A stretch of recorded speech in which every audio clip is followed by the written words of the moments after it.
Hello students, आपके पास ये एक डायग्राम है। इस डायग्राम में जो आप ये खड़ी भुजा दिख रहे हैं, ये और ये दोनों बराबर लिए हैं हमने, इसलिए इसकी ऊंचाई हमने h रखी है और इसकी भी ऊंचाई क्या रखी है, हमने h रखी है। और ये जो लाइन है इसके बीचों बीच हमारे पास एक बिंदु है, ठीक है। यहाँ से यहाँ तक की दूरी है हमारे पास 80, मतलब अगर इसको खंबा माने तो ये वाले खंबे से ये वाले खंबे तक की जो दूरी है कुल दे रखी है 80 मीटर। तो जो पॉइंट है यहाँ से यहाँ तक की दूरी को अगर मैं x ले लेता हूँ तो फिर इस दूरी को हमें कहना पड़ेगा 80 माइनस एक्स, ठीक है, क्योंकि इन दोनों को जोड़ोगे तो वापस 80 ही आएगा। तो इसीलिए अगर इतने को मैं x मान रहा हूँ तो इतने को मुझे 80 माइनस एक्स मानना पड़ेगा, या फिर अगर इसको मैं x मानूंगा तो फिर इसे 80 माइनस एक्स मानना पड़ेगा। तो अगर आपको डायग्राम दिख गया है तो इसको हम सॉल्व करते हैं। तो कोई भी त्रिभुज को आप पहले पकड़ के हल कर सकते हो, कोई प्रॉब्लम नहीं है। जैसे मैं सबसे पहले इस त्रिभुज को पकड़ता हूँ, देखो मैं इसको मार्क कर रहा हूँ त्रिभुज को, ये देखें, ये रहा वो त्रिभुज। इस त्रिभुज में कोण क्या है, 30 है। तो आप क्या लिखेंगे, tan 30। फॉर्मूला आपको पता है, होता है P/B। P होता है इस त्रिभुज का जो ये खड़ी वाली भुजा है, इसको कहते हैं, कितना है ये, H है। और B कहते हैं इस लेटी वाली भुजा को, जो कि क्या है, X है, ठीक है। tan 30 का फॉर्मूला होता है 1/√3, जो किसके बराबर है, ये है आपका H/x के बराबर। यहां तक आपको समझ में आ गया होगा। अब इसको कैसे हल करेंगे, देखें, x को 1 से गुणा कर लें तो कितना आएगा, x आएगा, और √3 को h से गुणा कर लें तो ये कितना आ जाएगा हमारे पास, √3h आ जाएगा। तो यहाँ पर हमें पहला समीकरण मिल चुका है। तो अब हम क्या करेंगे बच्चों, अब हम दूसरे त्रिभुज को देखेंगे। ये देखें, ये दूसरा त्रिभुज है आपके पास, ये रहा, ये रहा पूरा, ये रहा पूरा। इसमें कोण कितना है, 60 है ना। तो कोण 60 है तो हम लिखेंगे यहाँ पर tan 60, जिसका फॉर्मूला होता है P/B।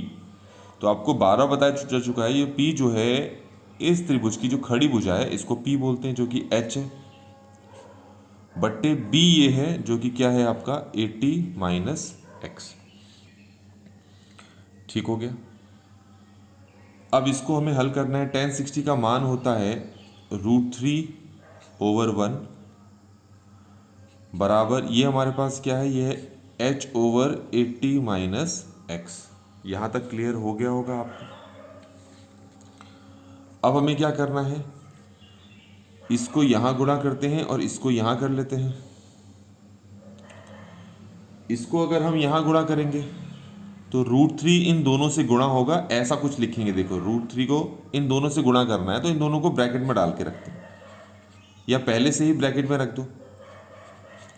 1 को h से गुणा करोगे तो हमारे पास ये कितना आ जाएगा, h आ जाएगा।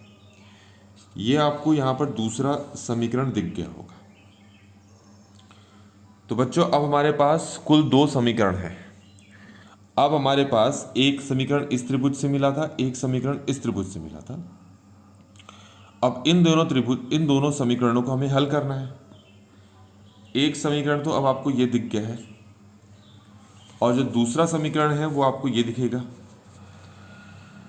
इस समीकरण में x का मान कितना है, √3h है, और इस समीकरण में ये है, ठीक है। ये समीकरण में क्या है, x का मान √3h। तो अब हम क्या करते हैं, दोनों को हल करते हैं। तो आप देखें, मैंने यहाँ पर ये दोनों समीकरण को लिख लिया है। अब इसको यहाँ पर मैं हल कर लेता हूँ।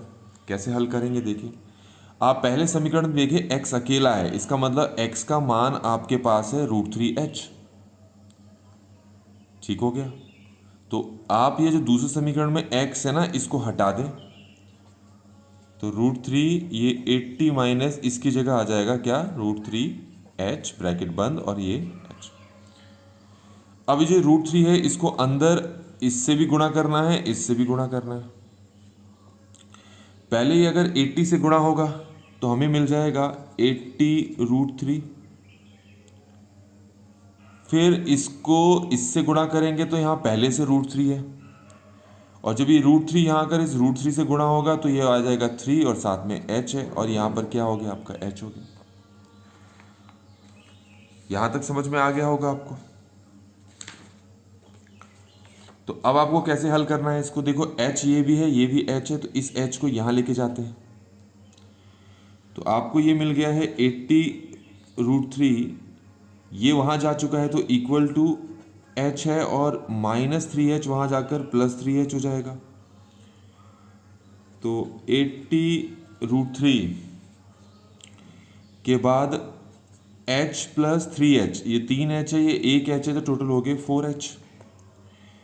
अब ये 4 कहाँ चला जाएगा नीचे, तभी हमें h का मान मिलेगा, क्योंकि तभी h अकेला होगा।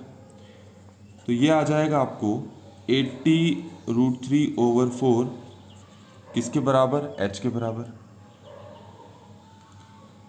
अब 4 और 80 काटेंगे, 4 1 = 4, 4 20 तो आपके पास ये आ गया 20√3 बराबर h। तो इस तरीके से हमारे पास h का मान तो आ गया। अगर मैं आपको दोबारा से डायग्राम दिखाऊं, जो कि ये है, इसमें दो चीज़ें निकालनी हैं, एक तो h निकालना है और दूसरा x निकालना है। हम क्या निकाल चुके हैं, h निकाल चुके हैं। अब हमें क्या निकालना है, x भी निकालना है।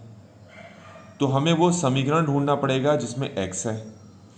तो मैंने शुरुआत में 2 समीकरण लिखे थे, तो दोनों समीकरणों में x है।